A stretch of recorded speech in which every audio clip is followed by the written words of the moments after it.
Hi, Sol. Hi there. How you doing?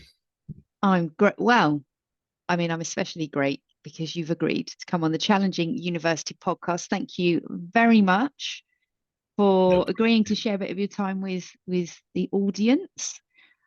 Um, we've spoken a little bit. I've been following you closely on social media and online, but for the listeners today and the listeners to come, could you please introduce yourself with your full name and what it is you do today?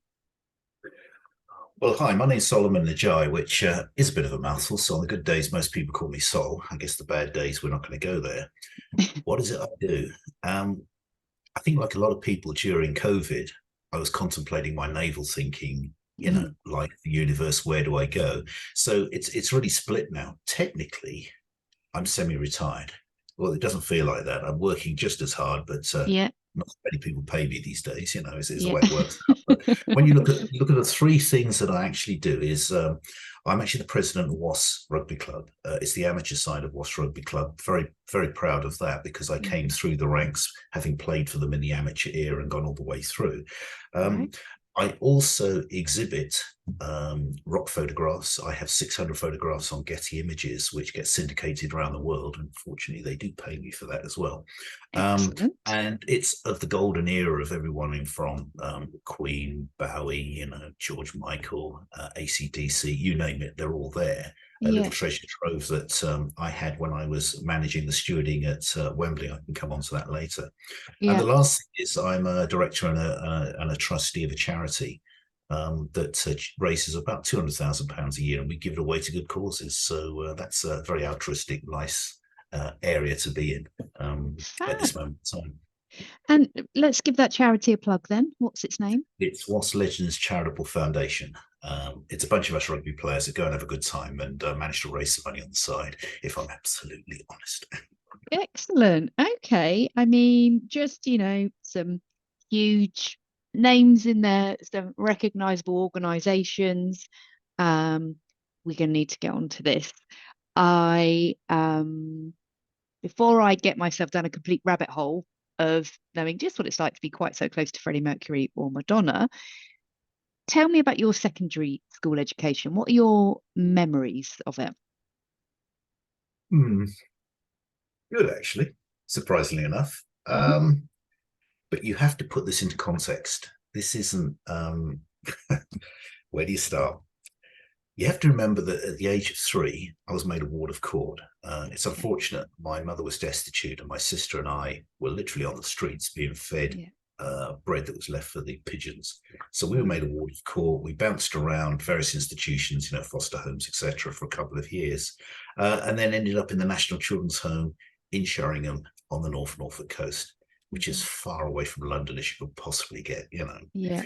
So within that environment, and it was not a good environment. It was pretty awful. There were 50 kids there, 5 families, somebody in charge of each of the families. Our person that was in charge was called Sister Gwyneth. Um, how can I describe Sister Gwyneth? Put it like this: in 2014, she was convicted for child cruelty, Wow. and it was not a great experience. But as a kid, you actually don't know the difference. You've got nothing to measure it against Yeah. because, unfortunately, you couldn't have people over and you couldn't go to their houses, so you were fairly isolated. But as Yeah. far as school was concerned, it was a release. It's the one time you could go, be with other people, Yeah. be who you are, etc. But school was a funny one for me because in the junior school, I think my sister and I were the only black kids there, so we had a Okay. challenging time. You learn to fight a bit and look after yourself. Mm. And I had a choice at the age of 10. Do I go to the brand new secondary modern school, which is 10 minutes down the road, Yeah. or do I get on a train, spend 45 minutes or an hour going to North Walsham Grammar School, Hmm. which Horatio Nelson went to? So you can imagine what that was like. It was old, it was decrepit. Yeah. Already had a good education standard. I decided I'm going to go to the secondary modern school. So I failed the 11 plus deliberately. Okay, Um, I was just about to ask you that. So you were bright enough to pass the 11 plus, but you elected at that early age when, I mean, goodness, there was you so could you could much. still you could argue, was I bright enough? I think I probably was. But Yeah. I deliberately failed it. I was not going to this North Walsham school where Nelson went. There's just no way on this planet. And any friends that I did have were all going to the secondary modern school, so that's the sort of area I was associating with. But it was interesting because everybody has a school teacher, don't they, that they remember. Mine was Mr. Crawley. Now, Mr. Crawley's one of these guys. He could take a lesson. It don't matter how hostile the kids were; they would all listen, and he could manage it. He was just an amazing teacher. Yeah. And he pulled me to one side and he said, because I was in the bottom rung, I was a 1C. And he said, there's something funny about your 11 plus exams. He said, it's the most, what did he say? It was like constructive failure, I think is what he said. He said, you're broader than this, I went, and I told him the story. And he said, all right, come on, you're going to have to pull your socks up. So I went from 1C to 2B to 3A. So I just went through the ranks, which was good. But it did have its problems, though. I'm good at sciences, mathematics, that whole side. I don't know which bit of the brain it works. When it comes to languages, terrible, absolutely terrible. And the French class and me just did not get on. And it came to a head when I was sat there. I had a book there and I had a comic inside the book and I'm reading it, thinking he wouldn't notice. And I was concentrating so much on this. The French teacher came around the back, saw me, flipped me around the ear with different times and told me to get out of the French class and never come back again. So ironically, that was one of the best things that ever happened to me because I had 2 or 3 free lessons a week. And I went to the library and I was interested in how things work, so I don't know, televisions, washing machines, radios, whatever it is. They had a magazine called Practical Wireless. And Practical Wireless told you how to make a radio. And I thought I can do that. So junk shop down in Sheringham, and I knew the bloke. So he said, go help yourself. So I'd be in the back of televisions and radios and radiograms or whatever, pulling out resistors, capacitors and bits and pieces until I had everything I needed, including, do you remember hearing aids when you were kids? They used to be sort of here and they used to have a pink earphone. I found one of those. It was broken, but I took the earphone and I made a radio and it worked. I clipped it down onto the radiator for the earth. I was the aerial. You had a ferrite core, which you tuned, all that sort of stuff. So the children, when I was in bed in the children's home, they're doing the inspections, I had the earpiece down here, the pillow. They couldn't see a thing, thought I was asleep. I'm listening to Radio Luxembourg, the pirate radio stations. It was just fantastic, So the reason for saying that is because it came in very handy later on when I was thinking what to do. But back to what you said about the school. I kind of flourished at school. I was good at athletics. I was good at basketball. I could play badminton. I was good at sport. I did reasonably well in exams as well. But, the challenge I had, I guess, if I'm absolutely honest, is friendships. Because if you could have friendships at school, but they didn't extend outside of that. And you're in those formative teenage years. You need interaction. You need that whole gossip and stuff that goes on. I didn't have that. I went from school to children's home to school, and there was this blank there. So it was pretty tough. But I enjoyed school. It's got really good memories. And something that you said there that I had never appreciated or understood. Where I grew up, there was a children's home, and there were children that lived there that came to our school. And we didn't see them, but I never knew that they were being purposely excluded from being around other families. I didn't. Yeah, I mean, I can't say this for every children's home, but certainly the one I was in, you lived a fairly monastic experience. When you're in there, it was, and if you any misdemeanors, anything, were punished. It wasn't a great childhood, and I didn't really fully appreciate it till you leave. And you talk to other people, you think, oh, what do you know? Because you've got nothing to measure it against, no parameters. So it's not easy. It's not easy. And so when it came to sitting exams, would you have been O-level? What happened for you at that point? Secondary modern schools, then, you see, grammar schools took O-levels. Secondary modern took CSEs, they were called there. before they Right. merged them all together. And Yes. I got Okay. 8 CSCs. I got A's in, I think, about 6 of them, and then got a Yeah. B and a C. C was Okay. religious instruction. I was never that I wonder why. happy. Very well. But Yeah. so within the school environment, I did pretty well. It was good. Yeah. So there was, I was quite pleased. And I think it was when you start looking beyond that, Mm. it gets interesting Yeah. because you've got to start thinking about, well, you know, was there the potential to go to university? Was there the further education? What you're going to do? Mm. You're in a provincial town in the Norfolk coast, Yeah. which was just, it felt as though it was 10 years behind the rest of the world. And that, no How disrespect we to used to Sharon. live. Yeah, there was no internet. There was no, Yeah. things used to trickle up from London, fashion or whatever it was. Yeah. And it was a different world then. So you had this sort of brace of great results, and yet you could leave school and when you were 16 anyway. Yeah. What was sort of presented to you as the opportunities for your next steps? Was college, uni ever discussed? Um, Again, if you just step backwards, the I remember at 12, um, the GLC, the Greater London Council, Yeah. responsible for me placing me in the children's home.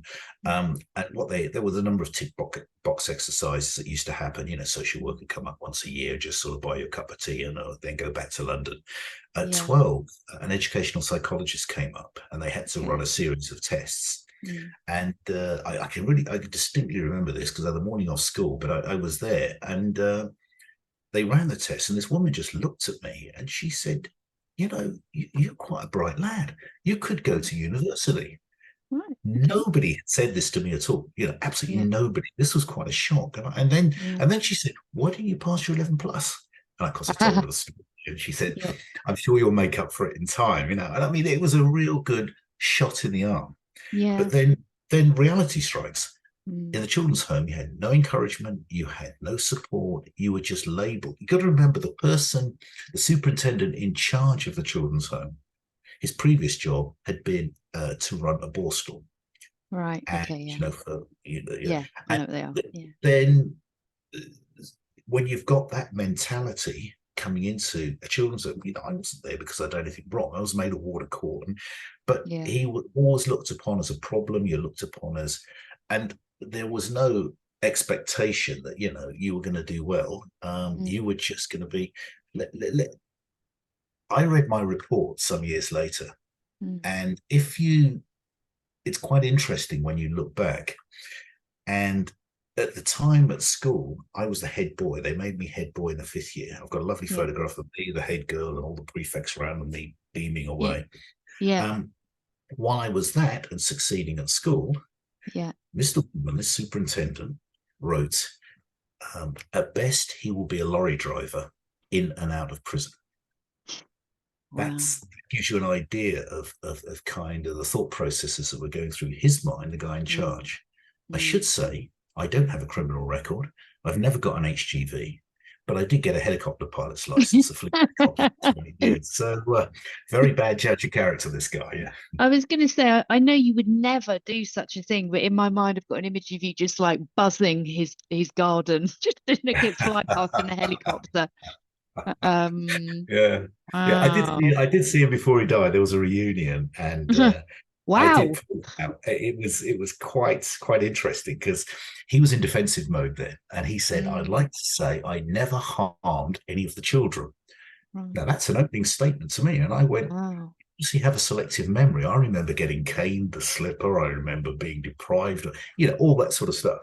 And Mm. I think had he lived longer, he would have probably been charged as well for some of his behaviour. That's all I'll say. Um, so was you encouraged to go additional education? No. Were you encouraged to go to university? Definitely not. I wasn't perceived to be that sort of person. So what did I do? I went to King's Lynn Technical College. I Yeah. was going to do a bridging course for A levels, Mhm. and the challenge of when you've been suppressed for years and years, and suddenly, I'm in digs, and I had the greatest time of my life. It was wonderful. Yeah. I got elected on the student union. I organised the discos and dances. I just discovered life, and it was Yeah. wonderful. Yeah. The downside is a year later, I'm opening my exam results. Uh-huh. I failed every single exam. Okay. And that is just seared in my brain. It's just one of those things when you open up, I Mm. failed the ball. I didn't work. I mean, of course, I deserved to fail them. I didn't put any effort in. But Yeah. it's just that huge sense of failure. It was the first time I'd really experienced that. Mm. Um, and it's true to say I've never failed an exam since then. I've taken quite a few exams. I just Yeah. will not. I will bone up. I will make sure I know what I'm talking about. I will pass exams. So Yeah. that was kind of a bit of a salutary lesson. Um, But I and then, I bet you're the most popular bloke in the entire college. It's well, like, Stole's we, here, it's party time. we certainly had our moments. Trust me, it's great. It was really good. I mean, it was like a coiled up spring, and suddenly, Yeah. pow! Yeah. And I don't regret it at all. I really don't. I had a good time. I had a good time. Hmm. Um, Uh, where does the so rugby come into the? Are you coming on to this? Because I'm thinking, I mean, there's a hell of a lot I'm just thinking helicopters, playing rugby, photography. I mean, where does this all begin? Um, well, first you have to leave the children's home. I mean, that was a 16. I left the children's home. I then Yeah. had a year at technical college. And Yeah. there's Mrs. Farmingham. She was kind of like a foster mother. I used to go and stay Mm. with her, and I'd be digs during the week at college. Yeah. Um, I then had that seminal moment of failure, and I had to Yeah. decide what you're going to do. Yeah. Um, I'm on the Norfolk coast. I don't want to be there. No No. disrespect to Sheringham. I want to see the world. I want to get out. Yeah. I want to. Um, and I just thought, oh no, I'm going to get a job up here. I'm going to be. So I sat down, and one thing I had done at school, I'd listened to a couple of guys talking, and they'd said, "Oh, I've just got my gliding license." I Mm. thought, "Wow, that's interesting. How'd you do that?" And he said, Mm. "ATC, the Air Training Corps." Ah, And okay. Yeah. there was an Air Training Corps over in Cromer, which is the Hmm. next town Yeah. over. And I said, "Well, so what do you have to do?" He said, "You join it. You've got to be there for 6 months, and then it opens up doors." Mhm. So this is part of my mentality, is that finding ways to do things. It's not always Yeah. about money. You can usually find ways around it, Yeah. which I've found during my life. Joined the ATC, had to salute a few people, and all that sort of thing. And 6 months later, because I was good at athletics, I represented the ATC Norfolk in this championship thing and did quite well. Yeah. But then I said, if I do that, can I do my gliding license? And the guy said, yeah, I'll sign you off for Ah. that. So I went off to a gliding place in Norfolk, and cut a long story short, I got my what they call an A and a B, and that's the Mhm. first rung of the ladder. And to do that, you have to have 3 solo flights. So Yeah. I'm in this called a Zedberg. It's like a flying barge, and you go around. I got Mm. 3 solo. I'm up there flying by myself at Wow. 16, and got my license. So really chuffed, but put that to one side. When it came to what am I going to do with my life at Mm. 17, I just thought the forces are the way out. Mhm. I didn't fancy myself in the army or the navy, but I thought the Air Mm. Force, having done this sort of ATC thing. So I walked into a careers office in Norwich, Yeah. and I was so arrogant at times. I'd like to fly jet fighters. And this flight sergeant looked at me and went, "Have you got any A levels?" And I went, "No." He went, "You're not Ah. flying jet fighters, are you?" And I was like, "Oh dear, okay, all right." And I was about to walk out. He said, "Look, come in, have a cup of tea." Sat Yeah. me down, and he said, just tell me. And I told him, look, I just want to get out of Sheringham. I thought this would be a Yeah. good route. He said, "Well, it can be a good route. You need a trade." So I had to do all of these exams. They set there. I did all those, and he went, Mm. "Can offer you an awful lot of trades," he says. And then I told him about the wireless thing, Yeah. and he God, I've went, got this hearing aid in here. yeah, I didn't pull it out, but I mean, I described how I built a radio, and he just Yeah. looked at me astonished. And when you have to remember, a flight sergeant is a technical trade in the RAF, and Mm. he said to me, "Well, I think we can offer you a really good trade." I said, "What do you recommend?" He said, "Electrical electronic engineering." And I Great. said, "So," and he said, "Well, look, I've looked at your results here. I've listened to your history, back to Hmm. water." So I said, "Where do I sign?" So I Mm. got out of Sheringham, went along with my RAF career, Yeah. and The other thing is, you go and do your training. Yeah. And it's really good training as forces training. They train you well, and Yeah. then you get to the end of that, and they say, right, your postings are coming up. You put the postings Hmm. on a board, and this sergeant came up and said, right now, Joe, I said, we're going to improve your suntan. You're off to Nicosia, and Wow. I Nice. honestly didn't know where Nicosia was. I Right. just went, oh, okay. Had to go to the library, get the atlas out, Yeah. realised it was in Cyprus in the middle of the Mediterranean. I'd never been Yeah. abroad before. I'd never been on a commercial airline before. Yeah. And a few weeks later, I'm in the middle of the Mediterranean. It was just extraordinary. Mm. And it's exactly what I needed. I needed to travel, see the world. So it was ticking Yeah. all the boxes. Yeah. So by the time I'd finished, the Yeah. one thing if you're in the forces, then if you're good at sport, you got an Hmm. easy ride.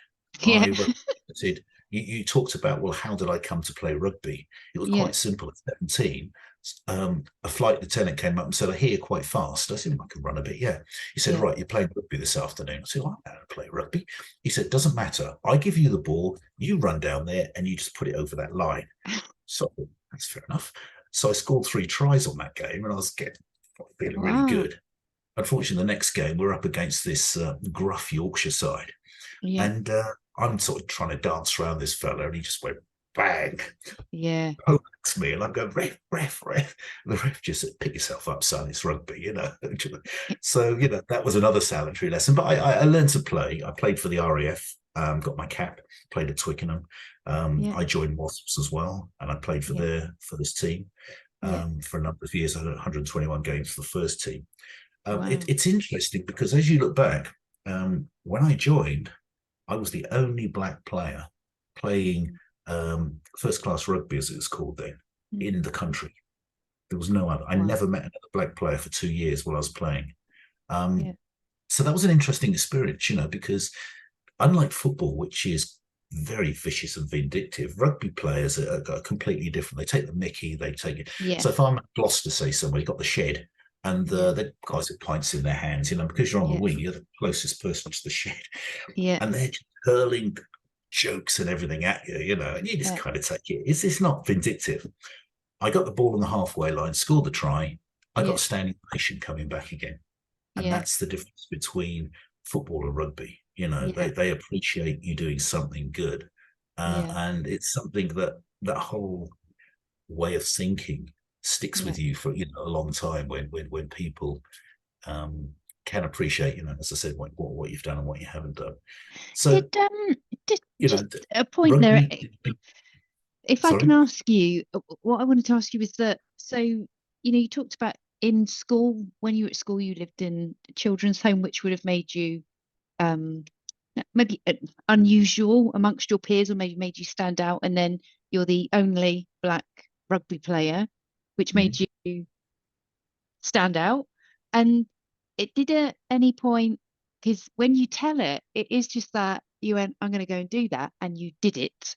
And there wasn't a sense of you feeling like you didn't want to stand out, or you might not be included. Did that ever, Yeah, did you that's a feel good that? point. I don't. I just decide I'm going to do something. I go and do it. And the WASP thing came about because while I was training, I was at Western Supermare. RAF Locking was where I did my training. And there's a guy called Garrick Fay down there that had gone to London and played for WASP, and he was the local hero. And he wasn't a regular first team player, but he'd gone from Western Supermare Junior Club and played for a big Yeah. club. And jokingly one evening at the bar, I said, I'm going to do that. And everyone Yeah. laughed. I thought, right, okay, I'm going to do that. And so Yeah. when I got posted to West Drayton, which is in West London, Yeah. and it's not miles from Wasps, Yeah. pre-season training, I literally just walked through the door and said, I'd like to join Wasps. And everyone sort of looked at me and went, okay, come on then, get kit on. And there was nobody looked at me because I was black. Nobody looked at me Yeah. because it was, you're there and you're judged as a rugby player. And that's what I Yeah. love about rugby. That's the first thing. So you can have somebody, I mean, now I've got lots of friends in rugby. Some are CEOs of big multinational companies, Yeah. but I was the captain and they Yeah. played for me. And when you get having a few pints of beer, it defaults to that. You're still Yeah. the captain. And it's Yeah. just an extraordinary environment. Mm. And you do sometimes. I mean, I've done other sort of first. Skiing. I love skiing. I learned to ski in Cyprus, ironically enough. The Troodos Mountains, the first Mm. 1,500 feet have got snow, Mm. even though it's in the Okay. Mediterranean. So you can ski Yeah. in the morning, go swimming in the sea. Yeah. And I got kind of didn't have much to do. So I used to go up there just for weekends or take a week Yeah. up there. I did a sort of preliminary sort of ski course because they were short of people to go and show the paratroopers how to get down a mountain. So that was quite challenging. But when I came back to West Drayton, Yeah. Kennington ski slope had opened, the artificial ski slope. I used to go Yeah. down there, got qualified. It was good because they were paying me money. And Yeah. I spent 4 years down there, and I was the first black ski instructor for artificial ski slopes in the UK as well. And it was quite Wow. interesting. You get people turn up and sort of go, ski instructor, that's me. Yeah. Yeah. And they go, oh, but once you got talking, it Yeah. all went away. But it's your ability to deliver is what you're being judged on there, and how you Yeah. deliver it. I'm So just now, I'm also thinking, you know, paras have got a reputation. You must respect, you respect them and their experience and their skills. And you're going, I'm going to show the paras how to ski down a mountain. I just, I love it so much. Like, oh, but by the way, the great thing about forces, particularly the army, yeah, they just said, "This is your ski instructor. He's going to tell you how to get down a mountain." yeah, Right? Okay. So I'm 20 years old, with all these 20 paras that have probably yeah, killed half the world in front of me. And okay, right, okay, let me take you through this one. Then they're yeah, flopping all over the place, but at the end of the day, they managed to. All they wanted to do was snowplow down a mountain, yeah, and with a sack on the back, and yeah, I got a tick in the box. But yeah, yeah, you learn very quickly how to get the best out of people as well, yeah. because you are set a goal and you have to go and achieve it. So yeah, powers or And otherwise. how did you find it? Talk to me about when you left the RAF and moving into Civvy Street, if you want to call it that. What was that like for you? What prompted that move? You get to a point in the forces where you decide I'm going to be in it for 30, 40 odd years, or I'm Hmm. not. Mm, And I got as much out of the RAF as I could, is the way I mm, felt about it. You got to remember, I mean, I made negligible effect on the defence of this country, quite frankly. I was afraid of that. But I ended up with an HNC in electrical electronic engineering, which is a great. reasonable Okay. qualification. Yeah, I'd got a pretty good sports record. I got my cap for the RAF. I was a combined services pole vault champion. I did all of that stuff. So it meant I wasn't exactly fighting wars. The sport was very important then. So, I'd yeah, get flown all over the place to do my sports thing. yeah, Um, and I saw a chunk of the world. So yeah, I thought I've gone as far as I either go for life or I get out now. And I thought I'll yeah. get out now. Hmm. I applied for 6 jobs with computer companies because you got to remember I'm fixing mainframes. I'm quite experienced Yeah, then.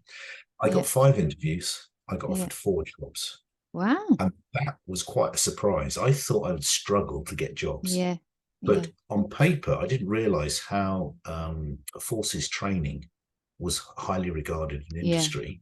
I also had the Mm, qualifications to go with it, mm, and they kind of, I thought being black, to be honest, might be a stumbling block.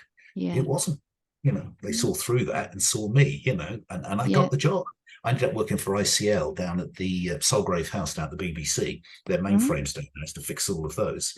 Yeah. Um, and actually made me site manager as well after about 2 years. So it's quite interesting. It's Um, quite, you must be one of the few people, like at that point in time, when they've gone and looked at your CV and gone, right, this bloke says he does skiing, gliding, pole vaulting, yeah, rugby, I did. Yeah, yeah. I mean, and there was more to actually come, did them. but It wasn't, yeah, people you say yeah. make it up. But Yeah, I my don't. God, I don't. wow. If I ever write an autobiography, I mean, I think people will believe it. My life has been crazy, and it's that old adage, just try it, see if Yeah. it works. Now, you don't always succeed, but there's been quite a lot of success as well as failure. So that's quite important.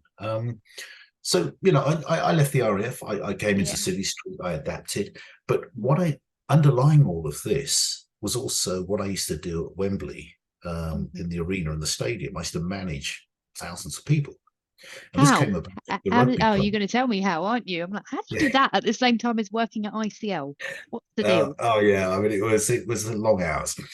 What happened is while we were playing rugby, a guy called Dave Griffiths used to be the manager of Wembley Stadium, Right. and the GLC were threatening to revoke their license unless they got things sorted out because the WHO had been on and they just said, right, I want everyone on stage, everyone just charged up, absolute chaos, Yeah. had to stop the Yeah. concert. And he had this great idea: I'll bring the rugby boys down, they'll sort it out. Oh, Well, as you can imagine, I mean, it was twice as bad. All the forwards are having a punch up down the front yeah. there, and they claimed that the backs weren't getting involved because they were chatting all the women up. And I don't Right. recognize that at all. Right. But the short of it was, there was about four of us said, "Look, give us a few months, we'll get it sorted." And what we did put in place was the block system that you have now, where you have stewards at the top, you have security that can come in, all of those things that Yeah. virtually most venues have now. We Mm. developed that over time. And I was there for a decade. It was crazy. And you got to Wow. remember, it was the biggest venue in London, the Yeah. stadium, it's a arena. So every band that was touring, big Yeah. band, Yeah. played there. Yeah. And I was able to just go and take photographs, that sat in a box for 25 years until I had them digitized. Yeah. And suddenly realized I'd got, you know, Madonna, Michael Jackson, not Michael Jackson, Stevie Wonder, Yeah. just incredible.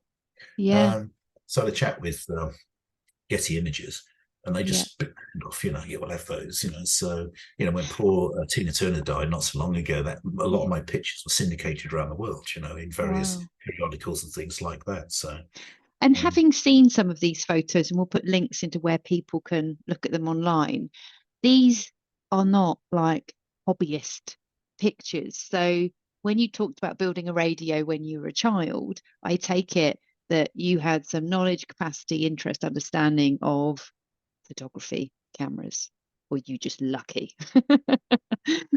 I always had a passing interest just to take holiday snaps, Okay. like everybody else did, and Holiday snaps of Tina Turner. Yep. yeah, as a holiday, it was hit and miss with Right. with you got to remember the environment you're in. You're in the crowd. They're bouncing up and down. You've got Yeah. light levels all over the shot. You've got stuff, and it's a very, very difficult environment. And it Yeah. took me a year to teach myself how to get a shot. Be able Yeah. to just look at something, set your camera, and click. Yeah. Because you couldn't do it on automatic. It had to be stopped down because of light level. All the technicalities go with it. Yeah. Uh, so I taught myself. I mean, literally taught myself. And because I Yeah. had this great opportunity to go from concert to concert to concert, eventually Yeah. got it right. And I'm banging out pictures like they're going out of style, and just put Yeah. them in a box.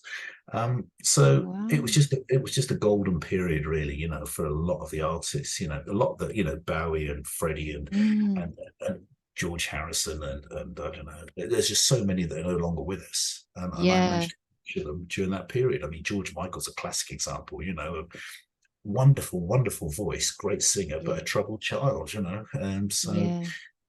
but it's the right place, the right time, and taking the opportunity is essentially, what I did.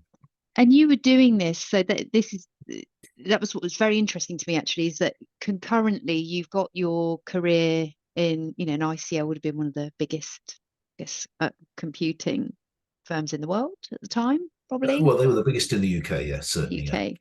And yeah. you're at the same time you've got this security work slash photographing the biggest performers of the day. Where does that take you next? Well, I mean, fixing mainframe's good. It was good money and Yeah. doing well. The bit I always was troubled with was the sales guys because they would sit and That sell sort of these stuff things. doesn't exist. They'll be up at the bar Yeah, on expenses, having a great time. And it yeah, was people like me that had to sit and fix the stuff that they'd ordered, and I usually ordered the wrong parts and everything else. yeah, So these massive, £10 million mainframes work. yeah, Thought, I'd sooner be in the bar rather than down here. So yeah. I left ICL and got a job with DEC, Digital Equipment Corporation, Hmm. which actually was the second biggest computer Yeah, company in the world at the time after yeah. ICL, after IBM. And I went into sales Mm. and did pretty well there. I ended up actually with about 60 people. in my I was managing. They were everything from salespeople to consultants to techies to support people, and I was looking at part of the energy industry, to the electricity side, which Yeah. had recently been privatized. Mm-hmm. So that things work together. The fact I've been doing all this stuff, and we're still doing all this stuff at Wembley and the Rainbow and everywhere else. And if you think about the FA Cup final, or you think about a big concert, we'd have about 400 stewards there. Now Yeah. that's an interesting logistical exercise because you can't manage 400 people. So it's a No. hierarchical structure you put in place. They're the interface to the crowd. You have supervisors, you have area this. I'll be up here, just waiting for the stuff to come through. And invariably it's been filtered through the rest. So people are either very angry, so you have to kind of calm people down or whatever else, or throw them out. And you dealt with big problems all the time. And that actually was a good training ground for industry as well. So I kind of learned how to interact and talk with people, because that gap had been missing in the children's home. So I made up for it as I went through all of these things. So that the next step was Dick, and then when I was there, a guy called Peter Canuck, actually, he was in charge of consulting at Microsoft in the UK, came and did a talk to one of the electricity companies, and I was sat there listening. And if I had to distill it down, Bill Gates essentially was saying hardware is a commodity item. It's about the software, stupid, to coin a phrase from Clinton, and the intelligence is around the software. And I thought, I'm the wrong side of the line here. I'm in the commodity item area. Right. So I had a chat with Peter, and he said, I think they're recruiting, actually, they could do with people like you. So I'm getting excited. Got in contact with the recruiters, and they said, we closed the books 2 days ago. We've taken 12 people to be interviewed. And I'm like, oh, for goodness sake. Now, fortunately, this guy had a Scottish accent. And I just thought, I'll have a little punt. I said, you don't play rugby, do you, for London Scottish? And he went, yeah. I said, I'll probably play rugby. We had a 20-minute conversation about rugby. And he said, I'll add you to the list. So there was 13. Number 13. 3 of us got the job, and I was one of them, And I ended up being the European group manager for Microsoft. And you got to remember, these were rock and roll days. Microsoft was really just trying to establish itself in the world. A computer on every desktop and all that sort of thing. Rolling Stones, wasn't it? They did Start Me Up. Was that window? I remember that. Yeah, we were over in where were we? Miami, and they had 3 songs, and the other 2 they were good, and then they put Start Me Up on, and we all voted for it. That was it, and it became the actual anthem for Windows 95. It was 95, that's it. Yeah. But what I liked about Microsoft in the early days was I used to, quite early on, I met Steve Ballmer, and I used to deal with him because I was trying to introduce them to partners and things like that. Because if you remember rightly, it was all about the channel and selling stuff. But we knew the back office was coming. We knew other stuff, NT and things, and we needed additional help from consultancy companies, hardware companies, software companies. And my job was to go and have these relationships and sign them up around Europe. And so Barmer, who was a great character, we were having real problems because I was getting thrown out. I go to KPMG in Geneva, and they're saying, you're on the desktop, you go to HP, you get it. I was just literally making no headway at all. And we sat down over in Seattle, and I said, look, I need a hook, I need something. And he said, don't they realize we're only taking $1 in every 10 that's generated for these solutions? Bingo. We had it. So I then walked in and said, we're taking $1. There's $9 worth of business here for all these platforms being put in. Do you want some of that? And that was the breakthrough. I started getting, the deals. And Deck, I signed up, and they trained me. It just went on and on.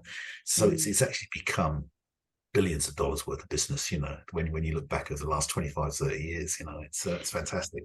But the point I was going to make is that in those days, you could fail because it was so new. You were encouraged to go and take risks, push the envelope, to try and establish. And if you failed, it wasn't a bad thing, because what people wanted to know is, why did you fail? How did you fail? And you'd write it up, and it would get circulated. And people would then obviously not make that mistake again, which was so refreshing. I don't think they do it now.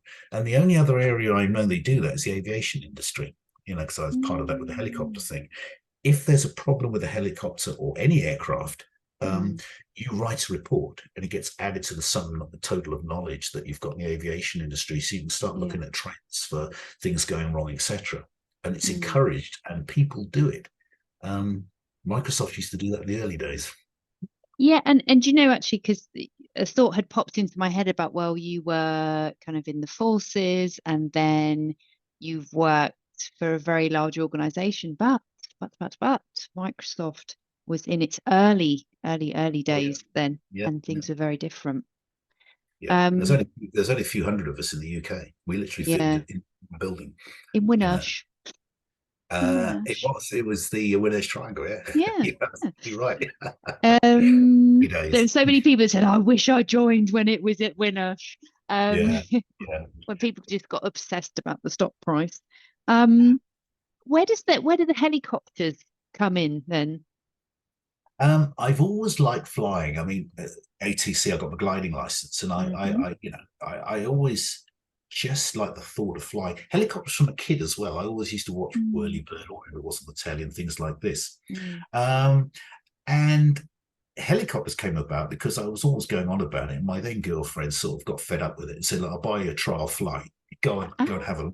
yeah, So I'm sitting there for this is my birthday, and you're all over the show. I can't fly a helicopter, but the instructor next to me said, if you really want to fly a helicopter, just do it. yeah, And so we landed, walked into the cabin, and I said, right, yeah, where do I sign? I literally yeah, it was literally that. yeah. Um, 9 months later, I'm a flying. I had a helicopter pilot's license, so I could just go all over the place. But you Started didn't have on. A levels, so I don't know how you're allowed to fly a helicopter. I had money. That's the difference. Yeah, it changes everything. But And this it's outside of the RAF. This is oh yeah, when yeah, you're, yeah. yeah, interesting. Yeah, no, I fulfill that, and it's not just helicopters. I mean, I spent 20 years flying them. I was even lucky enough to have my own helicopter as well in a Belfort. Wow.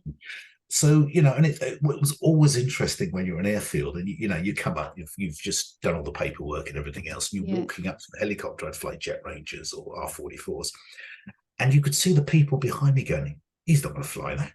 He's opening the door. What's going on?" And you go around and do your A check. You had to make sure yeah, it's airworthy. And then I get inside, and you can see everyone thinking, you could almost read, "Do we call the police? Is he actually going to do this?" And then, earphones on, blah, blah, off you go, wind it up. And I always just take off and just hover like this, yeah. smile, and then go. Love It it. was just a wonderful, wonderful feeling, just flying that. But I also did other flying as well. I did paragliding. I still love Yeah, paragliding in the Alps in the summer. yeah. And it's one of those, where you've just got literally a paraglider. You could be up in the air for hours, you've got Wow. to get the thermals right and everything else, all the up currents coming off the side of a cliff. Yeah. You have to be careful because it can be quite dangerous, but it was just a wonderful feeling. So, absolute freedom. And I remember one time there was this eagle that was just Mm, going around, and they have feathers on the end of their wings that can sense uprising currents. mm.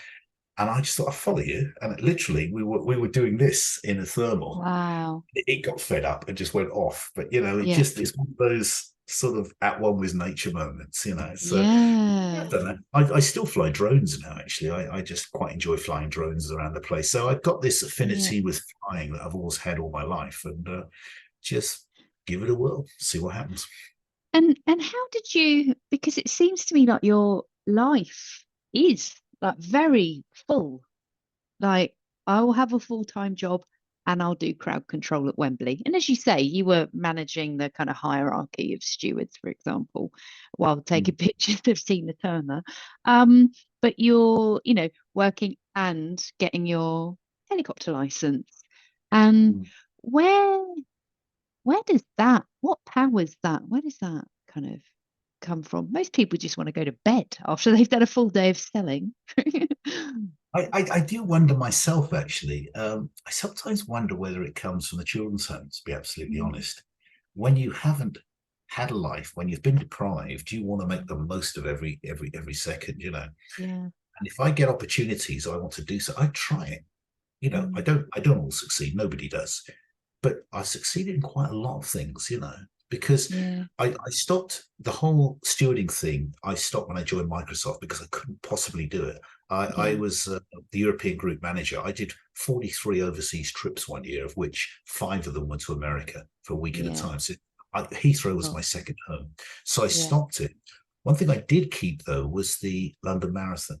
So Okay. I designed, along with a friend of mine, we designed the finish of the London Marathon when it went from Westminster Bridge to Yeah. the Mall. We were actually the first commercial event ever in the Mall. It had Wow. birthdays and marriages, kings and queens coming through. And that was interesting. You're sitting in front of a group of people, Parks Department, the military, all of Yeah. this lot. And they're saying, right, so you're going to bring 35,000 runners down here on a Sunday. Yeah. Yes. And you're going to have another 100,000 people milling about, to meet them. Yes. Yeah. And then the major turns up and says, but we're going to be changing the guard on Sunday. Yeah. How are we going to do that? I said, well, I'm sorry, you can't. You'll have to find another route. Well, I've never seen anything like it. We've Yeah. been doing this for God knows how many years, blah, Yeah. blah, blah. So tactical withdrawal. And there's a guy called Chris Braysher who along with John Disley, they were the ones that came up with the London Marathon. Mm. Chris was a fantastic guy. Didn't suffer fools gladly, but you rang up and I said, look, I've got a problem, Chris. Household Cavalry are a bit upset. They can't do the changing of the guard. He Mm. said, leave it with me. I said, you can get this one sorted. He said, yeah, I'm in 10 Downing Street tomorrow. I'll get it sorted. 2 weeks later, we Wow. had a meeting. The major's there. And his only comment was, you obviously have friends in high places, that was it. But that was Wow. a really fabulous experience, doing something that nobody had done before. And Yeah. we pulled it off. And essentially, the design is still the same design that Rob Saunders and I came up with all those years Yeah. ago.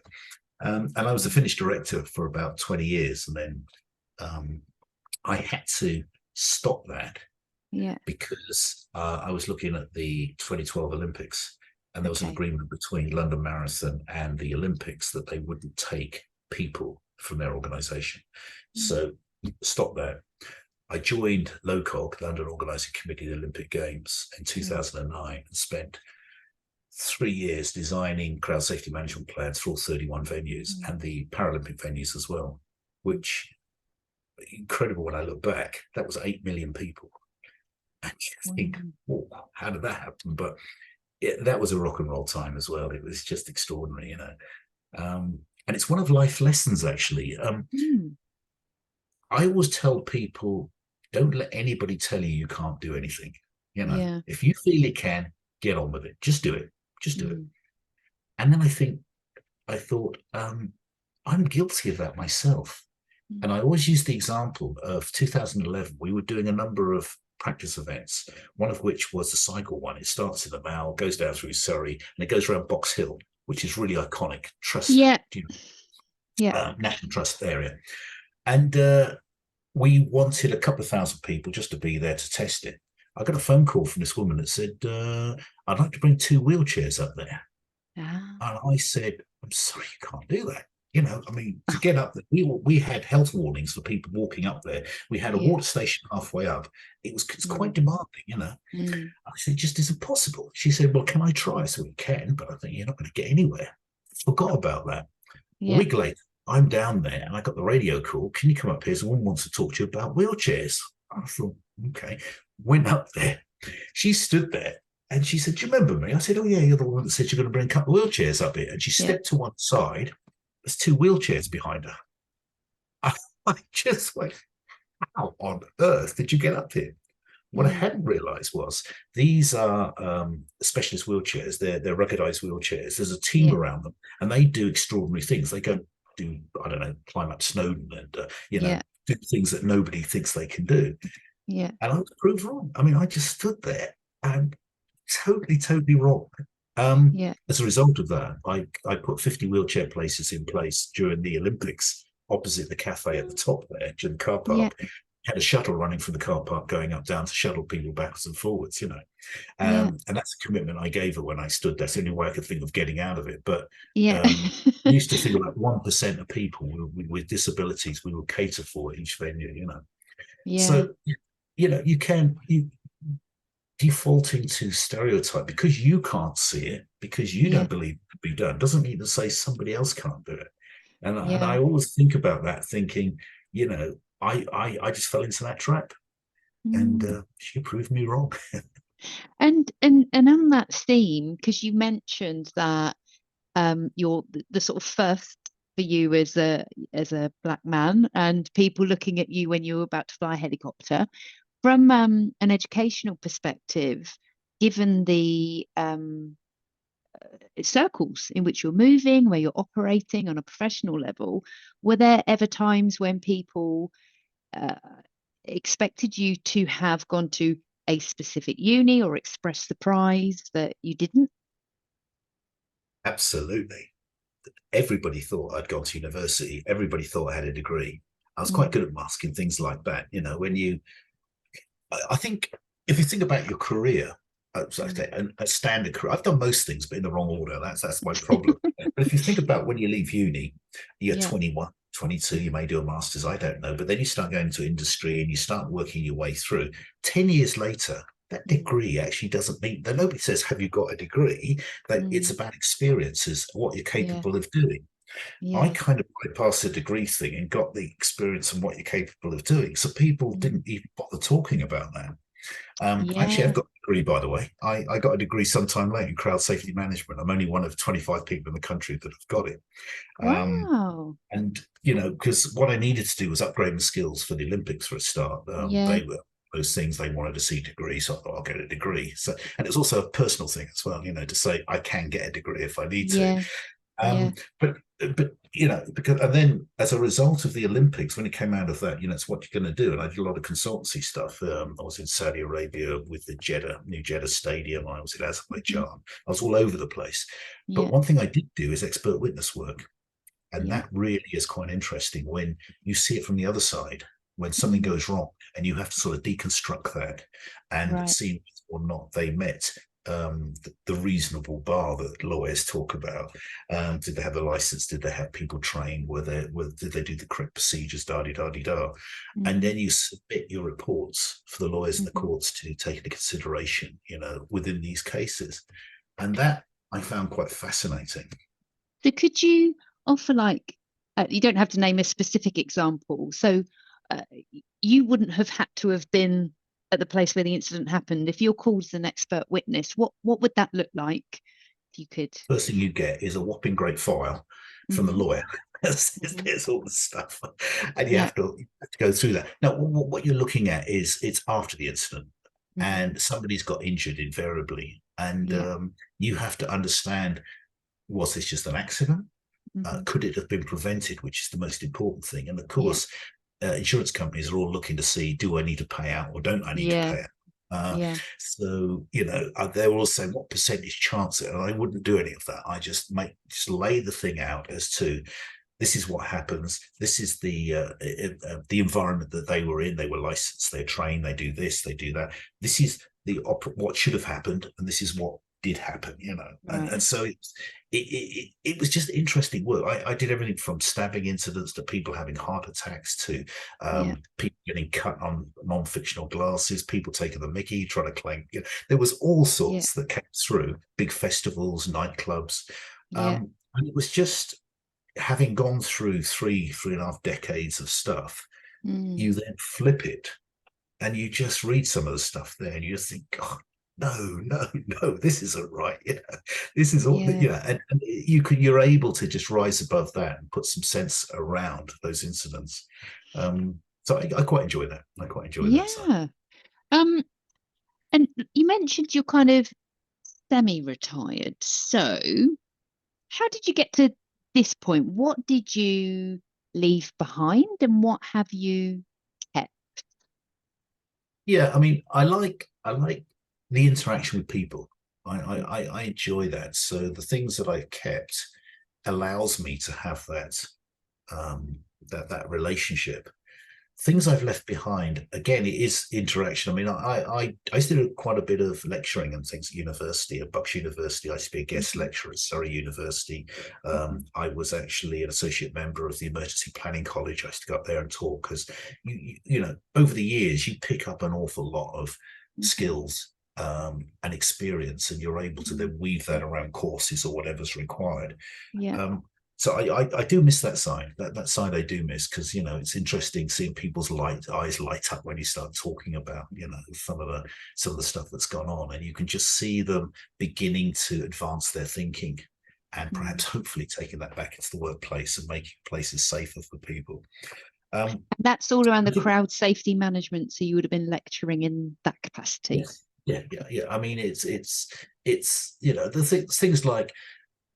It would be interesting. You've got a big football stadium that hold 50,000 people, for instance, and suddenly they're going to put a concert on there. A football match is, 45 minutes each way. You have a half time. People come preloaded up. They all go there, and then they go. Yeah. If you're going to have a concert, it's typically 12 hours. Yeah. Typically, a concert will have a high percentage of females, for instance, but you've got the majority of your loser males. You're using the pitch as an area, a viewing area, rather than just being stands. You've then got to think about, feeding people drinks, how people move. You've then got to think, something goes wrong, can I get all these people out within a prescribed time? And if my main exit area is gone, can I still get them out in a prescribed? There's a load of stuff I used to throw in all over the place. So it's interesting when you have to change people's thinking. It's not a football match, it's a rock concert, and it's a greenfield site. We're going to put 50,000 people in here. Is it safe? Can you do that? Can you get people in? Can you get them out? What about if it starts pouring with rain and the whole, all those what if sort of things, and you build it into a plan. And the first thing that happens is the plan goes out the window, and you have to start looking at how you manage that. You just made me think that I love going to concerts. It was a corporate one actually. Went to see Take That at Wembley. So, all expenses paid. Lovely. But as I left, now you think about the demographic of that crowd, which was Take That, not in their prime, but it is mostly women, and lots of women of a certain age wearing Gary Barlow t-shirts, say, Gary Barlow, will you marry me? And we're leaving, and there are mounted police. If you think, I think you've come to the wrong event. Because it's just like, if ever there were a crowd that were not going to cause you a problem, it would be that crowd. I mean, that's bad planning as far as I can see. You have to understand the demographic of your crowd. You have to understand what you're going to do.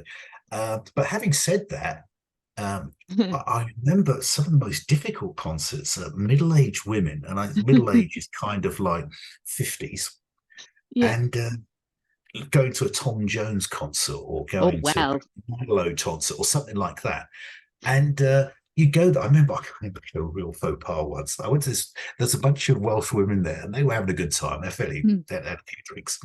And I just thought, I'll have a chat just to hit this one off at the pass. And, it's light-hearted banter. And I said in an offhand moment, I hope you're not going to throw your knickers on the stage, are you? And this woman just looked at me in disgust and went, absolutely not. I went down to Marks and Spencer's yesterday and bought a pair, which I'm going to throw on the stage. Oh, I love it. So it just, let's lie, you just lie. It's incredible. But no, it's your audience is the starting point for most plans that you used to do, and you don't need mounted police to take that. Oh my goodness, I love it now. That's why there's always so many women in Marks and Spencer. Tom Jones is always at the racecourse in Newbury, so he's whipping them up into a frenzy of shopping at M&S. So today, thinking about when we were talking a little bit about this, you still heavily involved with your charities and still working with Wasps, still president. Got your images that are with Getty. Couple of kind of closing questions, I suppose. One is, what do you think, like, given the amazing experiences you've had so far and all that you have done and achieved, what has kind of put you in good stead that you think other people could go, oh yeah, I could learn from that, I could try and apply that? Yeah, I mean, it's always good when you have helped others. I didn't really notice that I was a role model until I've been playing rugby for about a year. And then I think about 2 years it was, and then a couple of black players turned up at Wasps. And they said to me, I said, "Man, how you doing? Welcome to Wasps." And they said, "Right, yeah, we heard you were here and you're playing for the first team. We thought we'd come here and give it a whirl because they were getting no traction elsewhere." And I thought, oh.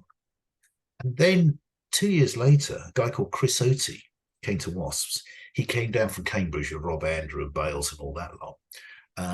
In my autobiography, it's going to be because of me, but that's really not strictly true. And he ended up being the first black player to play for England in the modern era.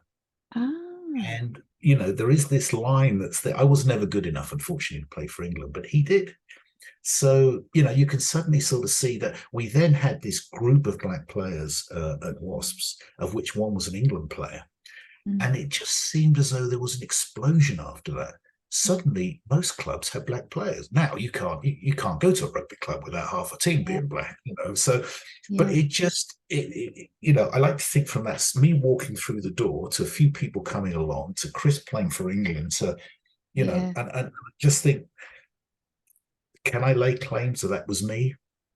I think there was an element of it was me, which I'm really quite pleased about. So, and I always encourage people to just look beyond the challenges, look beyond the problems. What is it you want to do? What does it want to achieve? The big thing is, if I'm fairly philosophical about the whole thing, life is for living, isn't it? You get one shot at it, so get on with it, because you never know when you're going to be under a bus or something, it's just, you've got to go for it. And not put things off, till tomorrow, the next week, the next month, or whatever else. And don't be afraid of failure.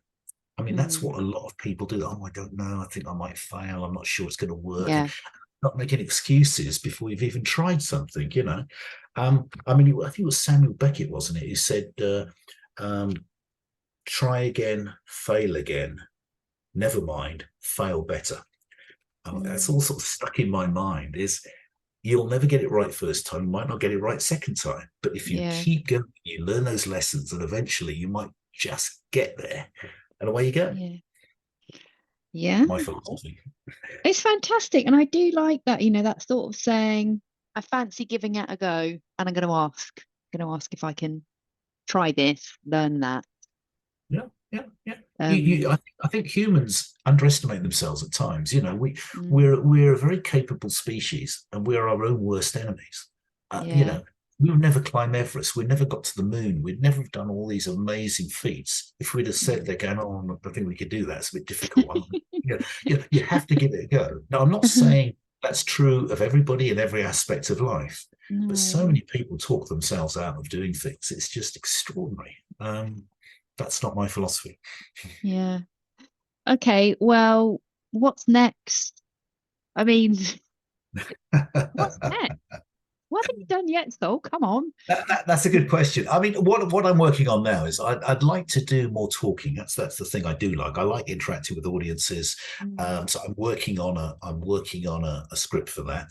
I've got the theme fairly well sorted out now, so I need to just align that with some positive messages and inspiring people to do that. That's one thing I want to do. I want to travel more as well. I've never lost the zest for traveling. I've traveled all around the world, but I haven't done South America yet. That's one area I want to go. I've only been once to Africa. So I'd like to see more of the world, because it's just a fascinating place. And I like cultures. I like different ways of viewing things. I'm off to Vietnam and Cambodia next month. And I'm really looking forward to seeing the war from the Vietnamese perspective. I have so many friends in America that keep telling me they won the war, and history may just query that one a bit. But it's just nice, because when I went to Cuba, it was another one where the Bay of Pigs and all the stuff that happened there. The Cubans have a very different recollection of what happened. I guess the truth always is somewhere in between. But I just like looking at other people's point of view, talking to people. So I'd like to do more of that now that I'm not working as intensely as I have done over my lifetime. So they're the kind of things I'm looking at. Wow. Well, we will put the links into where people can find your work and the charities that you work with. And I'll make sure I'll put a link for where people can connect with you and follow you, because that autobiography Well, sounds like you've still got some stuff to put in it yet, but Yeah. what a story. Thank you so much, though. I really appreciate it. No, thank you, Tony. Thank you for having me. I've really enjoyed it. Thank you.